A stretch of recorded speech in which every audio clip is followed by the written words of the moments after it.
There's something most people overlook when they talk about success. They talk about goals. They talk about hustle. They talk about time management and habits and discipline. All of that matters. But none of it will get you very far if you don't start with one simple, overlooked question: why am I doing this at all? Every morning we wake up with a choice. We can let the day happen to us, or we can decide what the day is going to mean to us. That begins with purpose. That begins with asking a powerful question that too few people ask themselves: why does today matter? When you know your why, you're dangerous, not to others, but to your own doubts, to your own excuses, to the inertia that keeps you stuck in place. You're no longer just reacting to your calendar, your to-do list, or your inbox. You're leading your day instead of following it. Now, I'm not talking about some huge cosmic purpose that takes years to define. I'm talking about something simple, practical, immediate. Today's why. What is the reason I'm waking up and choosing to care today? Let me tell you a story. Years ago, I worked with a leader who was wildly successful on paper. Title, salary, accolades, you name it. But every morning he'd hit the snooze button. Not once, 3 times, sometimes 5. And when he'd finally crawl out of bed, there'd be this look in his eyes.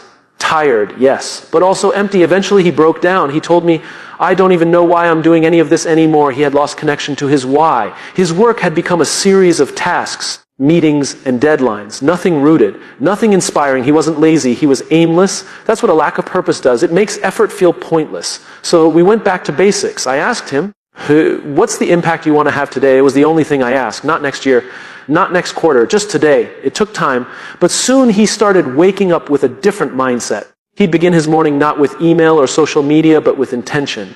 He'd write down a sentence: today I will lead by example. Or today I will encourage someone who's struggling. Or today I will do something that makes my team stronger. Small, specific, powerful. That's the key. See, your why isn't always going to be some grand mission. Sometimes your why is showing up fully for the meeting you'd rather skip because the person across the table needs your energy. Sometimes your why is being a little more patient with your kids because you want them to grow up feeling seen and loved. Sometimes your why is putting your head down and doing the hard work because it brings you one step closer to who you want to become. Without that purpose, our days blur together. They become transactional. We do things out of obligation, not out of meaning. And when that happens over time, we burn out. Not because we're doing too much, but because what we're doing lacks connection. Think about this. Most people spend more time planning their weekend than they do planning their purpose. They prepare presentations, meetings, and meals, but they don't prepare their mindset. And so their days become reactive. They let the world set the tone, and the world is chaotic, noisy, and constantly pulling us in 10 different directions. But what happens when you start your day with a clear, grounded reason? Suddenly, the little things don't knock you off course so easily. You stop chasing every notification. You stop worrying so much about what other people think. You have a filter. A way to decide what matters and what doesn't. That's what a why gives you clarity. Here's a simple practice I challenge you to try. Tomorrow morning, before you pick up your phone, before you check your email, before you let the world pour into your mind, take 60 seconds. Sit quietly. Ask yourself, what kind of impact do I want to have today? Write it down. Say it out loud. Hold it in your mind. It doesn't have to be profound. It just has to be honest. It might be, today I will stay calm when things go wrong. It might be, today I will give someone hope. It might be, today I will learn something new. That's your win. That's your reason to show up. That's your why. I've met people who thought they were burned out from working too much. But when they reconnected with their purpose, when they started leading each day with intention, something shifted. They weren't tired anymore. They were energized. Not because their workload changed, but because they changed. You don't need to change your entire life overnight. You don't need to quit your job or move to a new city. You just need to ask better questions. Questions like, why does this matter to me? Who benefits when I show up fully today? What's the deeper reason behind my routine? When we lead with why, we remember that what we do is not just what we do, it's who we are becoming. Every day becomes a brick in the foundation of the life we're building. And when that foundation is strong, when it's built on purpose, we can weather anything. Challenges don't blarify us. So the next time you wake up feeling tired, overwhelmed, or unmotivated, don't reach for coffee. Don't reach for distraction. Reach for meaning. Start with why. Anchor your day in purpose. And watch how everything else, your attitude, your energy, your results, begins to shift. Because when you know why the day matters, you show up like it does. There's something incredibly powerful about the promises we make. We remember the ones we've made to our teams. We remember the ones we've made to our friends, our families, our partners. We hate letting other people down. But what we don't talk about enough is how often we let ourselves down. Quietly, privately, consistently. Think about it. You say you'll wake up early and go for that run. You say you'll start that project this week. You say you'll stop checking your phone every 5 minutes. But when no one's around to notice, it's so easy to push that promise to the side. You justify it. You tell yourself, it's not a big deal, I'll do it tomorrow. And then tomorrow becomes next week. Next week becomes never. And slowly, subtly, you start believing that what you say doesn't matter. But here's the truth. If you can't trust yourself, you'll always struggle to lead others. You'll always feel like an imposter. You'll always be chasing something externally to compensate for what's broken internally. That's why keeping promises to yourself is not about discipline. It's about identity. Every time you follow through on something you told yourself you would do, you're voting for the person you want to become. You're proving to yourself, not anyone else, that your word has weight, that you can rely on you, that you're not waiting to be saved, validated, or motivated. You're in control. And no, it's not always easy, but it's worth it. I once worked with a young entrepreneur, brilliant mind, endless ideas, charming presence. On the outside, people thought he had it all together, but behind the scenes, he was stuck. His business was stalling, his confidence was cracking, and he didn't know why. We sat down and had a raw conversation. I asked him, what's the one promise you keep breaking to yourself? He looked down, took a breath, and said, I keep telling myself I'll finish what I start, but I never do. That moment changed everything. Because once he admitted it, we had something to work with. We didn't start with a productivity tool. We didn't build a new schedule. We started with integrity. He picked one small promise to keep every day, just one. And that small daily win rebuilt his self-respect, brick by brick. People often think they need motivation to take action. But it's actually the other way around. Action builds confidence. Repetition builds belief. And belief fuels purpose. Motivation isn't what starts the engine. Commitment is. And that commitment must start with you. There's a common trap in leadership. We show up for everyone except ourselves. We run around solving problems, managing fires, meeting deadlines, being available, being helpful, being everything for everyone. But inside, we're exhausted, depleted, running on fumes. You can't pour from an empty cup. And you can't lead others from a place of self-neglect. If you constantly abandon your own needs, your own boundaries, your own promises, you are teaching people that your word is flexible, that you don't matter as much. And over time, you'll start to believe that too. Keeping promises to yourself doesn't mean becoming selfish.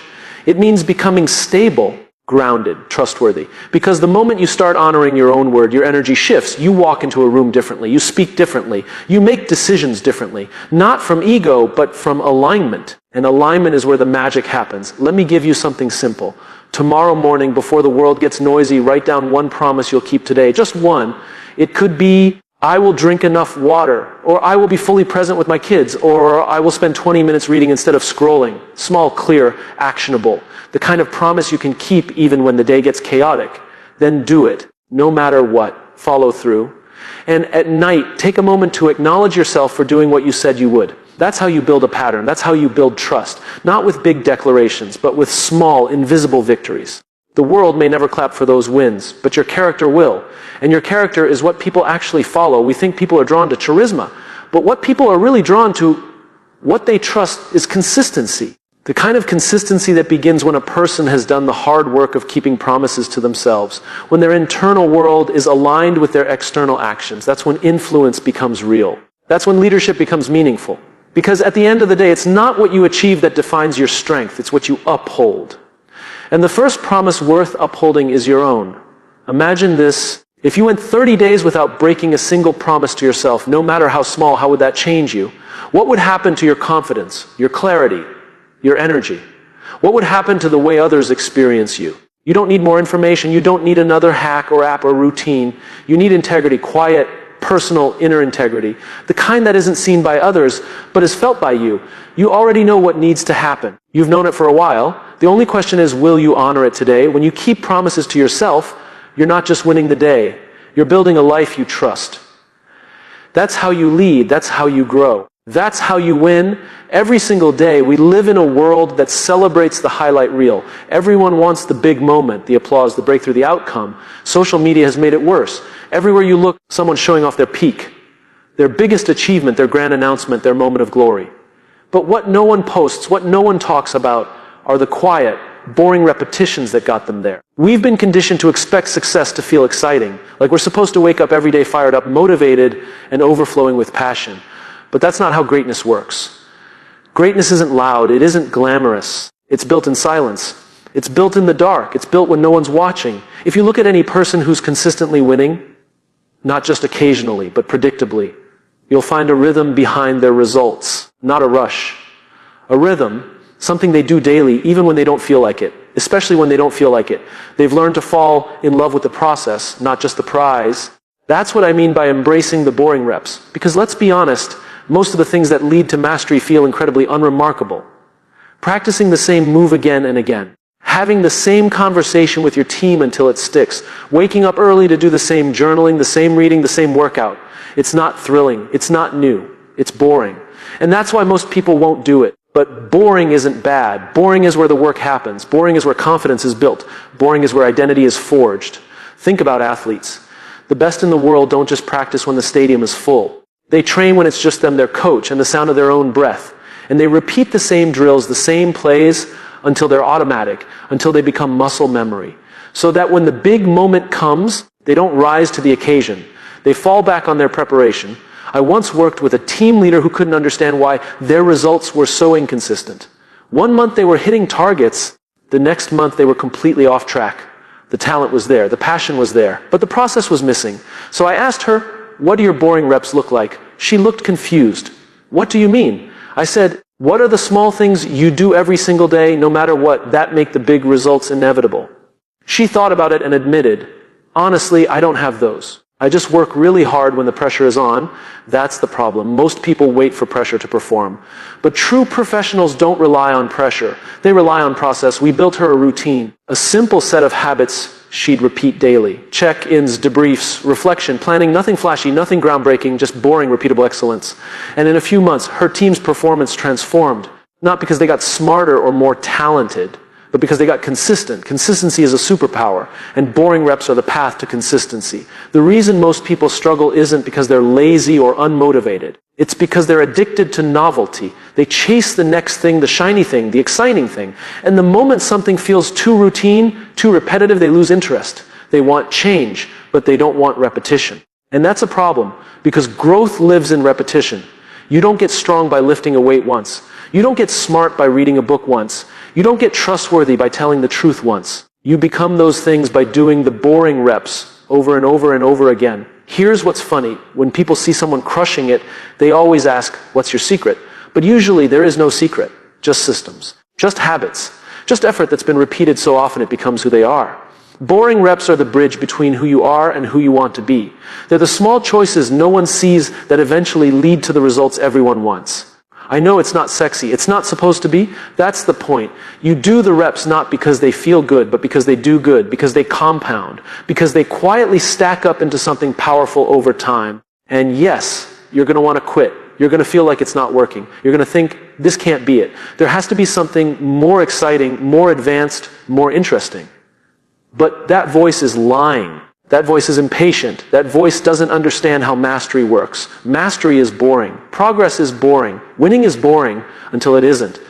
Until one day you wake up and you're further than you've ever been. And people ask how you did it.